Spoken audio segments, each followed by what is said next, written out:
Reading Festival experience so far?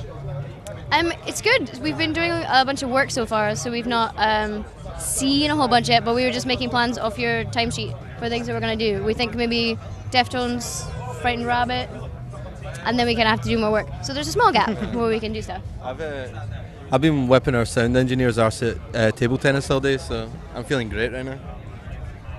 That's cruel. It's true.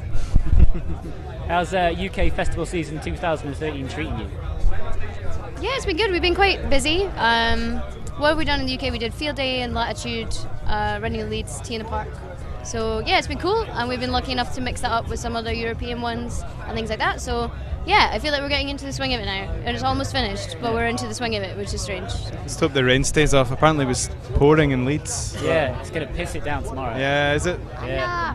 Shit. We're in a tent. Yeah, you're Welly probably in the boots. crowd that way, you'll be alright. Because we haven't seen that much of you guys in the UK this summer. How are things going in the US? I think like this summer we've been pretty busy in all places. Like we did a US tour in June, and then since then we've been like doing a bunch of European shows, and then we went to Australia and Japan. So yeah, it's been pretty busy across the board, but I kind of figure you can't really look a gift horse in the mouth with that. You have to just like go as and where you're able to book shows, which is pretty awesome. I've never been able to book shows anywhere else ever, so this is pretty cool. We're back in the UK in October, so we're really looking forward to that, playing some more shows in our home country. Well, we saw you guys at Latitude, and it was amazing, by the way. Oh, thank you. There was a cool little stage, like in a little like forest. It was very Middle-earthy. Yeah. How do you guys feel getting that kind of reaction, considering you haven't had a debut album out yet? Amazing, actually. That was one of my favourite shows of the summer. It was just like the atmosphere, and people were just really up for it.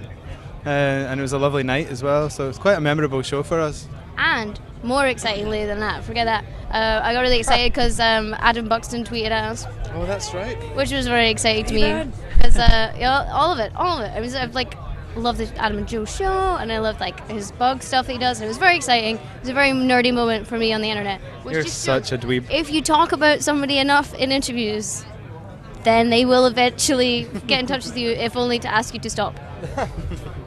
Anyone you want to get out your system now? Louis Theroux, Charlie Brooker, Nick Broomfield. Yeah, no, that's me. I'm done. Yeah. Stop stalking. I have quite a weird tastes, it seems, in a purely academic and intellectual sense. You understand? I say, would you agree that part of the reason that people have taken onto you guys so well is because it's not guitar rock; it's quite a fresh sound, and therefore, when you guys arrived, there was no sort of point of reference. Whereas if you were a guitar band, you would have been compared to like X many bands. I mean, how do you feel about it? You haven't received I think over the last few years there's been quite a rise in sort of synthy bands sort of coming up, so I don't necessarily think it's just to do with the fact that we're not using guitars. I like to think it's got more to do with the actual songs, you know, and maybe if we were playing them on guitars or harp or something, they would be as well received, but it's really difficult to tell. I think it's got a lot to do with the way that we came about on the internet, you know. It's like the internet doesn't really know like waves or genres or scenes. It's just when people react to a band on a band per band basis, you know. And I guess we were just lucky that people picked up on it that way, and we kind of came to people's attention through that, which was really nice. Because we were talking to Frightened Rabbit yesterday about how they've played the long game, and they've done like. I take you it. know, You're up there. Sorry, carry on. Have a shot.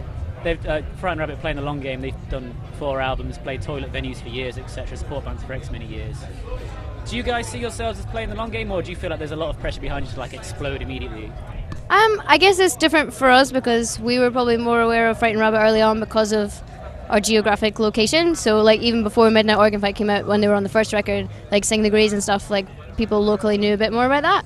But yeah, they're great guys and they worked really hard, and I think Scott's a really amazing lyricist. I think he's really individual. But I guess for us, I feel like we've not taken necessarily that path, but we've all been in bands for like over a decade, and like I feel like we were just painfully aware that this band is where it is right now because, as Doc's saying, of people on the internet, and without that, people finding out about our band on blogs and passing it to other people, we wouldn't be where we are now. Because like I think it's true. Yeah, like, true.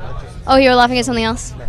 Stop. But yeah, I think like something like that is a very time and place thing, and you can't predict that, and you can't get a fancy marketing team to make that happen for you. It has to be kind of a thing where people are getting finding something in your songs, and I guess we didn't anticipate that, but we're really grateful for it. And yeah, I think we're working hard now. So, and we worked really hard on the record, so I suppose that's, yeah, everybody has their own paths, I suppose. That's very zen. In terms of the long game, I think we'll keep doing this as long as it's fun and as long as people are interested in what we're doing. So there's no plans or pressure for the future. We just take it as it comes, really, as we have been up to this point. So in terms of learning to be a live band, was going on the road with Depeche Mode quite a sharp learning curve? It was like the best learning experience that you can get, you know. And it's those situations are sink or swim, of course, but it was pretty intense, the nerves beforehand. As soon as we got into the swing of that, it felt great, it felt really good. But more than anything, we were just being as close to a band like that as we were at the time, was just every day learning more and more about how they do things and what they do, and trying to just take on as much of it as possible, you know. Did you get a taste for stadiums? I think it's a very different kind of discipline from regular gigs, and I think I think the interesting thing for me about Depeche Mode was like one night watching them do the show, and then the next night watching the people while they're doing the show. And I think it's really cool that I don't know if that many stadium acts can kind of do the kind of performance they do and reach that many people. And I think you're like watching people and they're like, they fucking love Depeche Mode. Sorry, am I allowed to say fucking? Okay. And it's just, yeah, like when you're watching them, they're like, they have like found so much in that band, and it's not necessarily like stereotypical like stadium rock stuff. And I think it's really interesting that they can play really interesting, great music to that big an audience, when really, if you think about it, at the start someone would have told them that probably wasn't possible. And I think it's really cool. So amazing. What we were saying before about obviously you guys and Frightened Rabbit. Obviously with you guys, Frightened Rabbit, bands like Twilight Sad, we were promised jetpacks. Do you feel as if there's something has changed in the creative culture of Scotland, or has it always been like this? I think Scotland's always been a really good music town. We've been thinking a lot about, just talking to people and thinking a lot about why that's the case, and it's really difficult to come to an answer. But no, I think it's always been a really rich place when it comes to sort of music and musical culture and stuff in Scotland. So it doesn't feel like it's ever really stopped. So long may it continue. I think like it's a really cool place because it doesn't feel like there's a sound. Like there's lots of different kinds of bands and lots of different types of music that's getting made, and yeah, I think even like in the 90s with all like the Chemical Underground stuff, when they were signing like all those big bands like the Delgados and things like that was a big influence on me, on us growing up. So yeah, I think it's an interesting place. Because like after Franz Ferdinand, I think everyone was looking to Scotland for like similar kind of like art rock, sharp hair, pointy shoes kind of things. Do you feel like a lot of the bands that came in their wake were like reacting against that, or? I don't know. I think like that probably happens in a lot of places. Like, was there not like after The View were signed, A&R guys flocked to Dundee like nobody's business to try and find the next View? But I feel like that's probably not the best way to go about things, because you don't want a band that sounds just like another band. You want a band that sounds like themselves. So I don't know. I think it's cool to take influence from places, but just try and be yourself as well.